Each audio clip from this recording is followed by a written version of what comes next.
जी हाँ भक्तों, अगर आप इस वशीकरण को पूरी निष्ठा से कर देंगे तो आपका प्यार आपके पास अपने आप दौड़कर आएगी। वो स्त्री आपके लिए इस कदर बेचैन हो जाएगी कि आपके पास आने के लिए तड़पने लगेगी। इस प्रकार के बहुत सारा वशीकरण आपने देखा होगा, लेकिन आज मैं जो वशीकरण आप लोगों के बीच पेश करने जा रहा हूँ वो वाकई में बहुत ही आसान और अचूक वशीकरण है भक्तों। जैसा कि आप लोगों को पता होगा कि मैं जो भी वशीकरण आप लोगों के बीच पेश करता हूँ वो बिल्कुल सिद्ध किया होता है। इस वशीकरण को भी एक व्यक्ति ने किया था। उस व्यक्ति ने इस वशीकरण को करके अपने प्यार को पाने में सफल हुआ।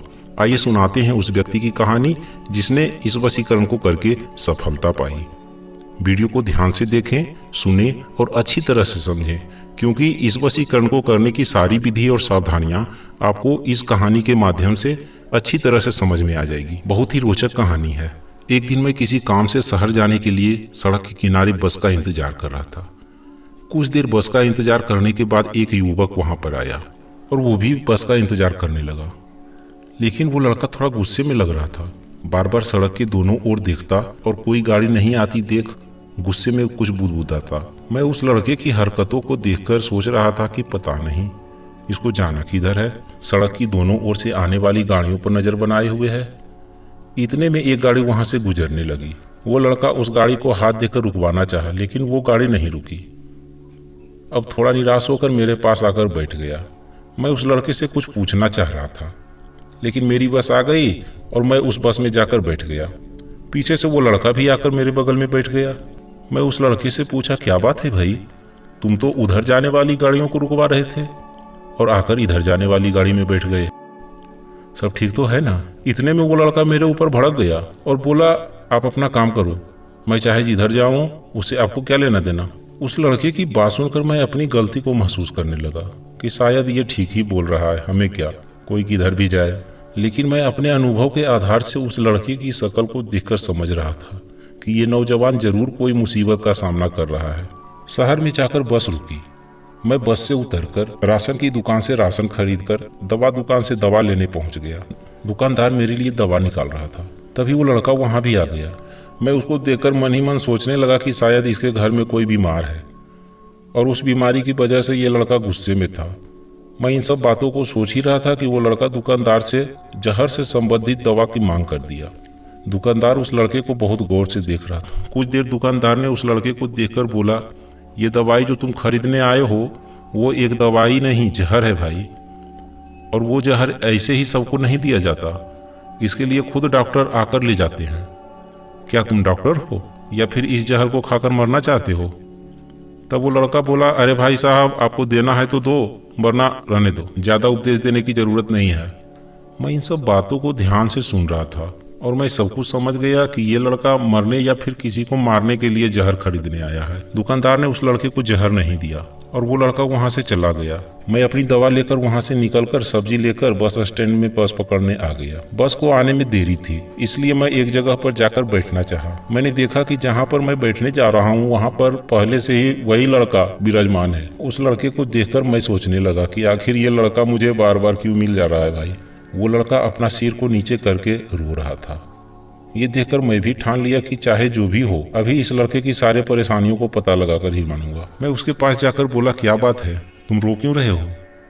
मुझे बताओ, मैं तुम्हारी मदद करूंगा। मेरी बातों को सुनकर उसे थोड़ा हिम्मत हुआ, लेकिन और ज्यादा रोने लगा। मैं बोला, रोना बंद करो और जो भी तुमको परेशानी है मुझे बताओ। तब वो लड़का बोला, आप मेरी मदद करेंगे? मैं बोला, क्यों नहीं, जरूर करूंगा। लड़का बोला, मैं मरना चाहता हूँ, आप मुझे जहर ला कर दे सकते हैं? उस लड़के की बात सुनकर मैं हैरान रह गया और सोचने लगा कि इस प्रकार का मदद कोई कैसे कर देगा। मैं बोला, ठीक है, मैं तुमको जहर ला कर दूंगा, लेकिन तुम मरना क्यों चाहते हो, पहले ये बताना होगा तुमको। मेरी मुंह से ये बात सुनकर लड़का बोलने लगा, तो सुनिए मैं क्यों मरना चाहता हूँ। मेरे पड़ोस में एक लड़की रहती है, मैं उससे बहुत प्यार करता हूँ, मैं उसको पाना चाहता हूँ, लेकिन वो मुझे देखना भी पसंद नहीं करती। मैं आज उसके सामने प्यार का इजहार करने जा रहा था। मैं सोचा कि आज उसको पाकर ही रहूंगा, लेकिन मेरे पिताजी ने हमें बहुत मारा, हमें घर से निकाल दिया। उस लड़की को पाने के चक्कर में मैं परीक्षा में फेल हो गया, मेरे सभी दोस्त पास कर गए। अब आप ही बताइए मैं क्या करूं? मैं बोला, करने के लिए बहुत सारा काम है इस पृथ्वी पर, लेकिन तुम बुज़दिल हो, तुमको मर जाने से क्या वो लड़की तेरे से प्यार करने लगेगी? नहीं ना। तुम जिंदा रहकर एक बार मेरे बताए गए इस उपाय को करके देखो। वो लड़की तुम्हारे पास दौड़ती हुई आएगी। क्या तुम कर पाओगे? लड़का बोला, ठीक है, बताइए, इसको भी करके देखते हैं। तो ध्यान से सुनो मेरी बात।